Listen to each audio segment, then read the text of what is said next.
So, welcome to the pre-session for TADHack. So, this is a chance for everyone to get to know the two sponsors. What I'll do is just stop talking and hand over to Noah, the CEO for TNID. Noah, please introduce yourself and your team. Wonderful. So my name is Noah Rafalco. I am the CEO and founder of TSG Global, where we've been in the communication space for decades and decades. That's all I'll say. And watching the fumbling of all the technologies along the way, whether they brought great things and bad things at the same time. One thing was clear, it brought a lot of identity issues. So what we've noticed is that over all of this time, though we can fix these problems, no one has really taken a step forward to fix it. And as well, it's been impacting the consumer side of us. So we have two different sides that we live through. And the pane of glass that we look through today is either a professional viewpoint on third-party platforms like the LinkedIns of the world or the social media platforms out there, which either you're promoting yourself like as an individual, even as Facebook, or if you are promoting yourself corporately or business-wise, you're expected to spend all this time on these third-party centralized platforms where you don't even own your own data. So all of that created this big hot mess in telecom that we all face and have to deal with every day as consumers. And as business owners and such as well. So when Steve mentioned the view from a brand's eyes, it's a completely different view than a consumer's view back at the brand. Yeah. And that will change quickly. So what we've done here is we've put together a solution that came together over all these years of communication failures. And again, it was powered by innovation of a new technology that is underneath, which is blockchain. So everything design concept-wise is to store records into an immutable database that's shared and decentralized as opposed to all this centralized data that we deal with today. So the premise of this hack is to really dive into that. And I want to go through some slides here so that we can understand both the problem, some of the solutions that we've done, the interface that we've kind of created right now, what you're going to get access to in the, at least in this version, these early day versions of the APIs that you'll get access to. But we're really excited because, again, to your earlier point, Steve, this is built, we've figured out that no matter how many problems we try and solve for a business, we ended up at the consumer all the time. Like every time, the individual powers everything. We call it almost like the atomic identity, the Genesis identity. And it starts with you as an individual, and then you expand out from there, whether you're attached to a company or a family or whatever. I mean, it starts with an atomic identity. So TNID stands for Trusted Number Identity. We actually just recently purchased a phone company as well so that we can assign phone numbers to the identities that can be created here. But we'll get into that in a little bit because that's not going to be part of this hack anyway. So TNID really is the ability to manage both your interface into your business digital data as well as your personal data. And how that works is basically, let me just open up to a slideshow view so we can see it together here. So basically what we're doing is we're trying to solve for the problems of today. And the problems for today are really about identity. And because our systems were built in this way in Web 2.0, that was fragmented and really just all these databases that are all controlled by third parties saying, hey, let us manage your data, just check this box, and we'll sell you like a piece of meat and a hook. And that's been happening for years. And not just one time you're being sold over and over and over and over again until you don't even know where your data is anymore. You have no traceability and certainly no way to recover it and delete the data that other people have. There are lame solutions out there that you can request your data to be removed, but as you can tell, all over the world, data governance and data privacy is starting to bubble up right to the surface. So the problem is in our face, no matter if it's through, you don't know who's calling you, you don't know who's texting you, you don't know who's emailing you, you don't know who's pinging you on a social media network, whether it's WhatsApp, RCS. You have no idea because there's no true identity behind it. There's no source of truth. Now, you have all these things like LinkedIn has where they're going to use me ID or whatever, and they all use the same historical documented data that we all carry, whether it's a passport or a driver's license. But they just kind of sidecar to all the telecommunications networks, thinking that the telecom networks are a source of truth. I did pause for a reason there because I really find issue with that. So finding out that there's this new network out there, that's how I looked at it. I was introduced to blockchain by Jeff Pulver at one of his shows, and I was very happy to be introduced to it because it showed me that there's a new way to do an old hat trick, which is how can you navigate away from the centralized data kind of pit that we're in today and start to evolve that. So that's where, self-sovereign identity and TNID starts to come in. So let me hit the right buttons. Okay. So just imagine that when we started, like we said, we started to just protect numbering assets, and then we just to interrupt, it's still showing the first page, just the title. That's weird. Okay. It might be that it's opened up in another window. Might need to change the window. Yeah, let me just share my entire screen. Good old Zoom. Yep. Let me just share my entire screen. That'll be easier then. There you go. I know. Different collaboration tool, different process. Different permissions these days. Yes, that's right. It's a good point. Let's see if this works.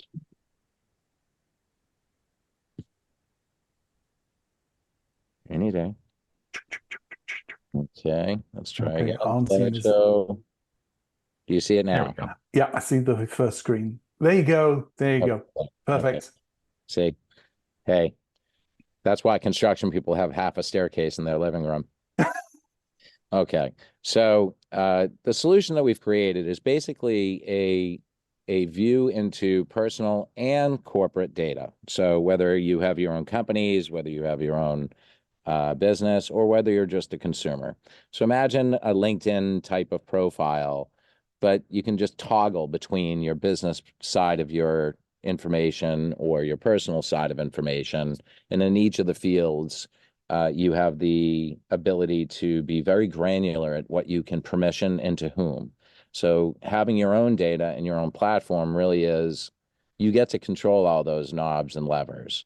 So instead of, hey, sign up to Facebook and we'll just take everything you enter and repurpose it because you're now our product, you become the owner of your own data and can productize it later yourself. But it starts with, how do you get into this new world? Well, you have to be born.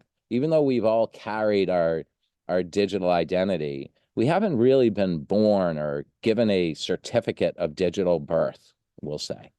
It's been lacking, and it's funny. We use so many different things to prove our identity in the digital space, but the most commonly used happens to be your mobile number. And your mobile number is tied to everything identity-wise, but it also happens to be a globally unique identifier. So ironically, it's a perfect fit for having a representation of your identity. So why not expand on that? So as we start to look at how you can manage that identity over that device, we start to think of how to attach things to an identity profile that you can now ping.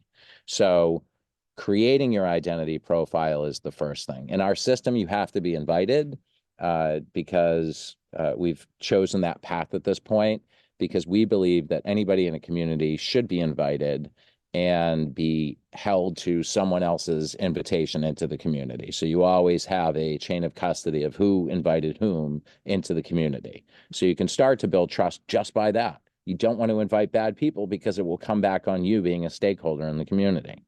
So these are the things that we try and create. So when you're thinking about your hack and you're getting into how you need to create your individual identity, just think of any kind of form that you've ever filled out. You can fill out some, all, whatever you want, but it really comes into filling in a profile of some nature and claiming it. But the more data you add, the more real you start to become in the identity community. Because, like, for example, bots don't move, I was told. So if you buy things, then you're certainly not a bot if you're moving around with your GPS location going. So there's a lot of things that we can do to ensure that you're human, but it starts with you involving yourself. That's the most important thing. So we want to invite people to join and do something with their identity, whether it's to consent to just a simple friendship or a business relationship or an owner of something or an admin of something. Do I have permission to even call somebody else? And this goes way beyond business to consumer. This can be consumer to consumer. We have blocking in our phones. We have filtering, we have favorites, we have all these different kinds of things in our devices already. Start to think about how you can take any of these outside elements and tie them to an identity profile that you would own your own data in. That's really the genesis of what we're trying to create, where you can actually trust this place where you're putting your own data because it is your own data and we're never going to sell it and we don't want it. It's yours. That's the whole point, giving you the tools to manage it in a whole new way. So when we think about that, there's a lot of verifying and credential building just by a community. So the vision of TNID is to create a stakeholder community that everybody has a stakeholder value. Eventually, we'll call them life tokens. So it won't be monetary value. It'll be way more than a monetary amount of money. It will be your reputation, the most cherished thing you could ever build and really control yourself is you. You know, what you do is in your control. So that being said, just imagine LinkedIn with, you know, SSO added to it, invitations where there won't be any future need for passwords or usernames because self-sovereign identity doesn't need something that was built at the beginning of time, you know, of computers, punch cards, which were passwords. Username and passwords were actually created way back when. They're old technology, hence why the crutches are starting to splinter underneath the ability to maintain your privacy. So that being said, let's get into what we try and offer here. So really, creation of an identity and then invitation allows what is known as a zero-party opt-in. We're already working with these types of solutions. Well, why would we want a zero-party opt-in? Well, to every database out there today, your little checkbox when you say communicate with me is literally just a 1 or a 0, you know, in the database. It's just literally a flag in a database. And that flag can be triggered even when you didn't opt in. And when you try and opt out, like just look at, we did this recently as an experiment. We experimented with this call product filter called Haya. And as soon as you let it in, it was taking all your contacts, forwarding your phone calls, and God forbid you wanted to get your data or get out of it. It was literally you have to fax in, you have to send multiple requests, and maybe we just won't even give you all your data, right? Like that's just crazy for anyone trying to help you. So what we're trying to do is say, listen, this is your data. This is how you can actually validate things. Whether it's you controlling a authenticator end or you swiping away a bad communication into a storage bucket so maybe you can become part of a class action as opposed to literally disintegrating the evidence by swiping it. You're eliminating evidence on your phone, which I think is quite interesting. That said, so really by inviting others and creating a community, whether it starts at a family level, whether it starts at a corporate level, everyone needs to consent to communications nowadays and be permissioned in a sense. I mean, our communications is always on and it's always with us. So we need to control that better, or our distractions will get out of control like they already are with robocalls and all of this. So that being said, let's move on into why security is important. Well, security is important to us because if you can put something into an unchangeable database like a blockchain, then you know that it's not going to be meddled. It's unchangeable. So whether it's a transaction of two people shaking a hand based on a couple lines of code that executes based on two parties having the ability to do it, whether it's monetarily based or whatever it is, it really comes into when you have something written into a place that you can't erase, then deals can get done and settlement can get done faster. Settlement is an important word here because if you do any research on blockchain, and we have some IP around this in telecommunication session settlement, everything is a settlement.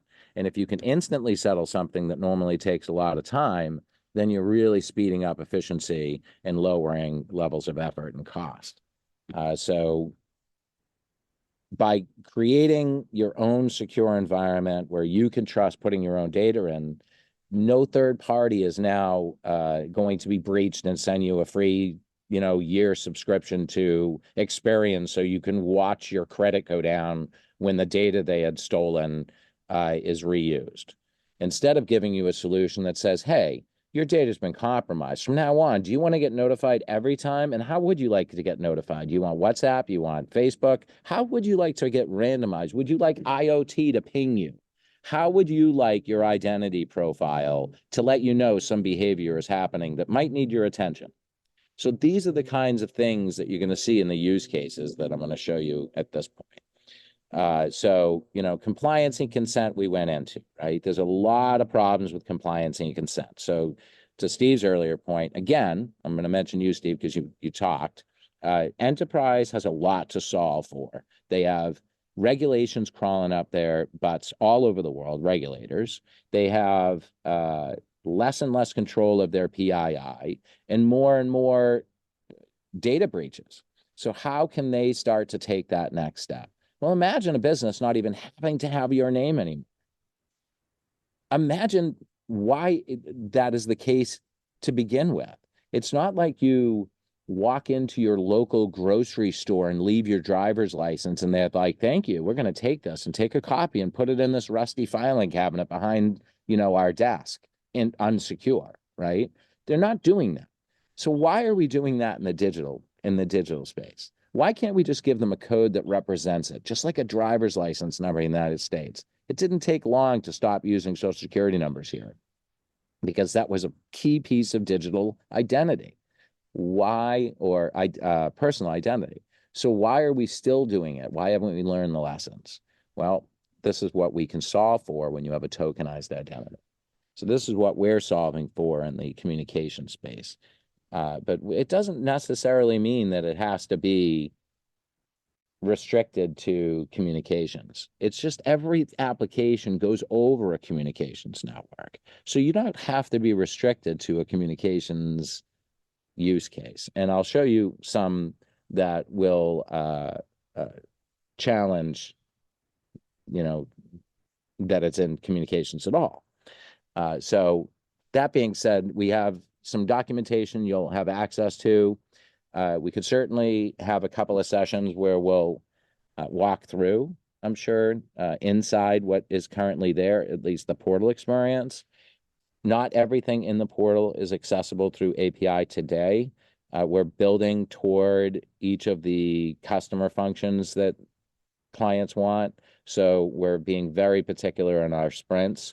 But at this point, we will show you both inside and you can have the documentation for this.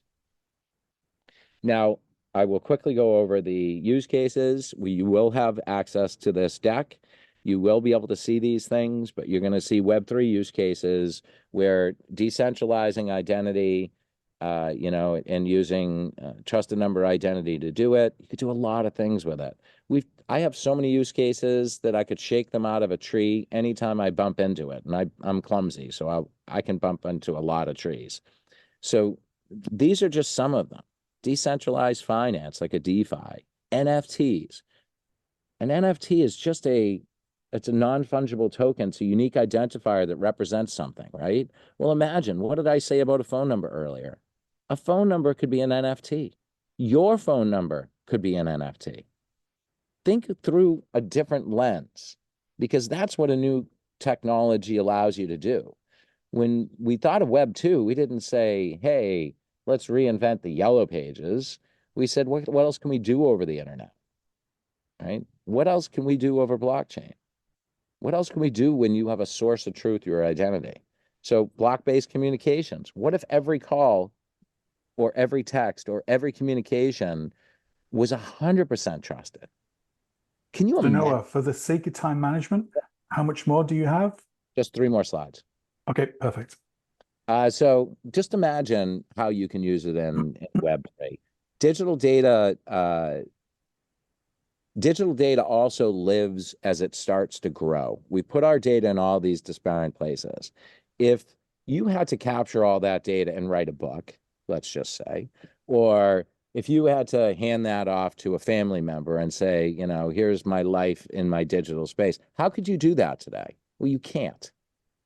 You have these like half-ass legacy sign-up things that don't even give you access to everything. You're blind walking into a digital data legacy. You have no idea how to even access it.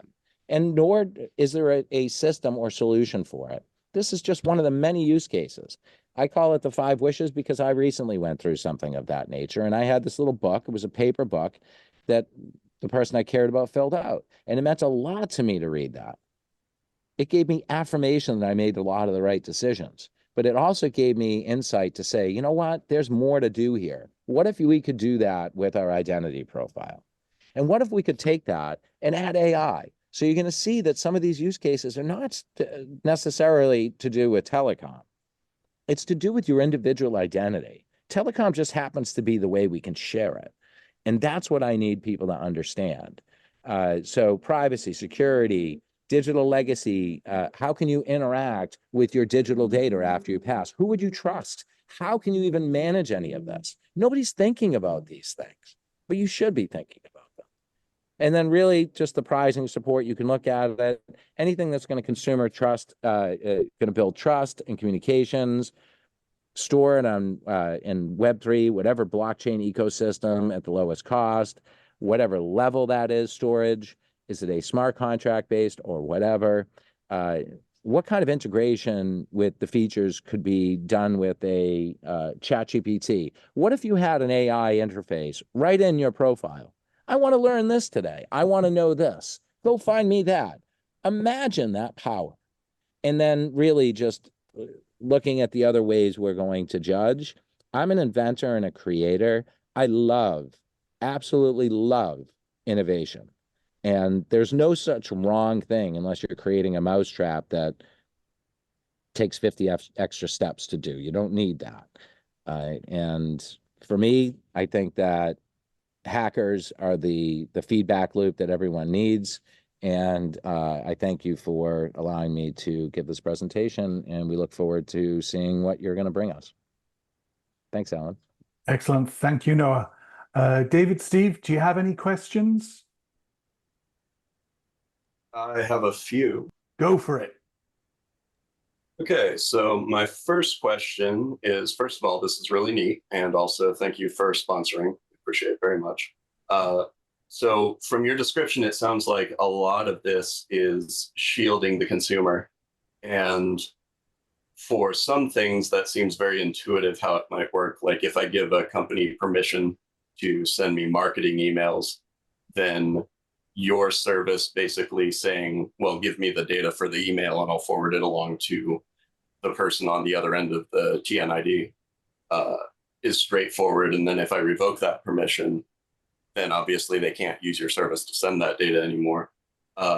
Something that might be a little harder is what if a company needs to ship me something? How do you make sure things like my physical address wouldn't just get copied by the company and kept independently of this? Well, that's where you're, so number one, if there's going to be some level of data that's shared, we can't stop people from caching data outside the system, but what we can do is track them, okay? Because digital data, your data, that address, if it's sold by them, TADHack can be tracked. So what this allows for is you to actually have a baseline of anybody. Imagine having the ability to say, anybody who doesn't use the system is in breach of my personal privacy. Like that is where we're trying to take it. So cool. Do you have getting started examples in, say, for instance, Python or other common languages? I'm a kid with crayons. Alex, can you We don't have any getting started examples just yet, but the APIs that you have access to, they're written using GraphQL. So I could quickly gobble together some documentation for you. That wouldn't be a problem. Quite nice. I'm familiar with or GraphQL. just ask ChatGPT, and ChatGPT will do it for you too. So yeah, in past years, I've found one of the things I appreciate the most is just kind of, even if it's, the very most basic thing, having something I can paste over and get started immediately, especially in the limitation of like 48 hours or less than of having to do the hack. It's quite nice to just be able to get going. okay, yeah, no, we can definitely start working on some getting started guides for a few different languages, and we'll have all that published before obviously the hackathon That'd be begins. awesome. It really does help. It sounds small and silly, but it is nice. Alan, I've got two more questions. Go for it. What kind of, so it sounds like you can store a lot of identity information. You gave examples for like even things like location data and such that you wouldn't normally associate with just kind of data storage. Once we access this through the API, are we going to be able to just kind of store any data, it sounds like? That would be the ultimate goal, but I have a feeling it's only going to be limited to inviting and creating connections between people at this point. Alex, do you want to elaborate on that? Or are we going to have in time? See, because I already have it in the sprint schedule to have a repository for your own data, but I don't think we've added that to the API schedule at this point. I mean, just thinking about the concept, it wouldn't be that hard for us to add kind of just a metadata field to both kind of the consumer identity and also to a company or business identity, and allow people to kind of just throw in whatever metadata they'd like. If you can kind of shoot us an email with maybe some more ideas about like exactly what you're looking for, but I mean, there's nothing stopping us from providing, at least for the hackathon, something as simple as just throw whatever you want in this field, related to either a person or a business. And sure. Yeah, one of his examples in the deck was like location data storage, as far as being able to control who has access to that is really quite neat, and just kind of got my brain going with like, okay, cool, what all can you store and then control access to? So yeah, I'll shoot you guys an email. Yeah, the goal, I mean, just think of us as plumbers and we're still in the basement, right? You're right. So like we really want to get to the vanities and the wonderful 4-head shower, 5 but we can't. We have to keep focusing or everything will leak. So we're focused all the way up. First. Yeah. And trust us, I mean, we're focused on this entire plumbing scenario so that we can have people create their own applications that are using the identity profile, right? Because applications need to live outside of your identity, but you can add them as skills. And you'll see that word that I put into the AI. I think that if we add AI to our own personal data, then we want to teach it skills to do things with our data, right? But you can't trust it unless it's yours, right? So you need to know it's not part of an LLM you know, that, you know, everybody's going to see your secrets or whatever. Yeah. You know, that's not what we want, but you're going to see that engagement really comes into how would you engage with a trusted digital partner, basically. Like how, Sounds good. you know? So what I'm thinking of for just like starting to get my brain into the frame of reference for how we're going to hack at this is we're going to be basically using TNID for doing the authentication of like someone is who they say they are. And then we would use that from our service to, you know, do whatever our hack does.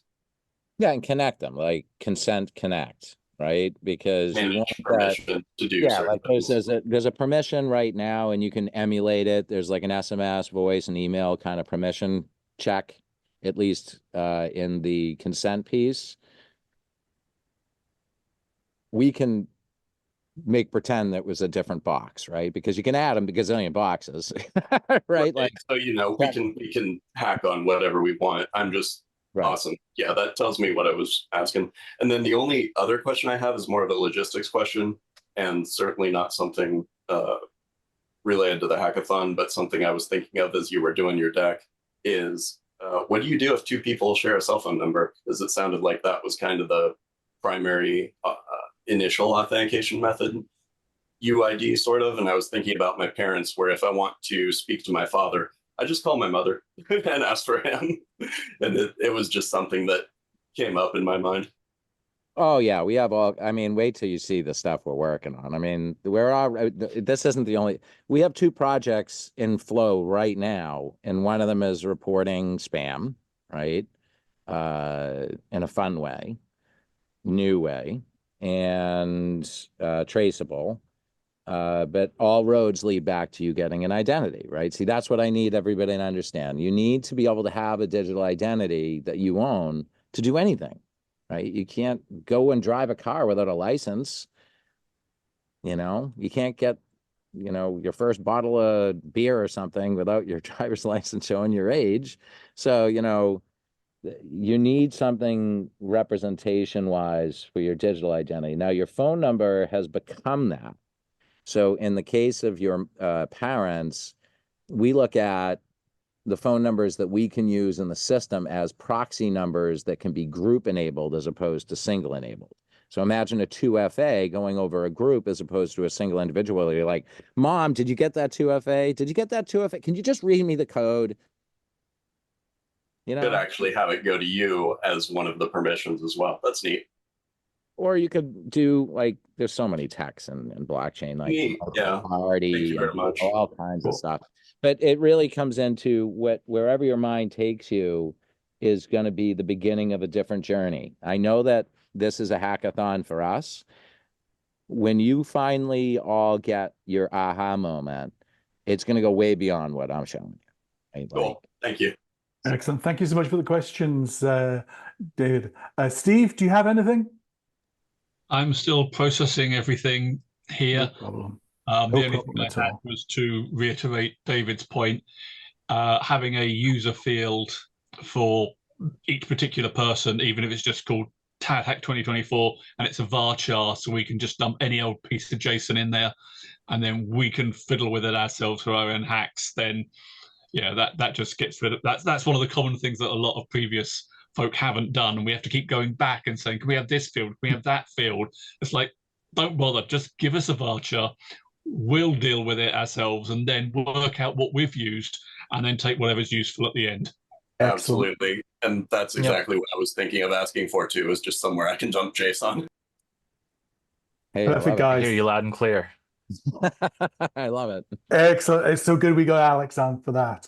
Great. So what I'll do is, just for the sake of time, I'll draw a line under this. Again, thank you for the discussion. Thank you so much, Noah and Alex, for sponsoring. And I'll send out, because we'll need some follow-up on your APIs. So I'll have a chat with you about what timing works so that we can have a follow-up session so you can dig into a little bit more information on your APIs. All right?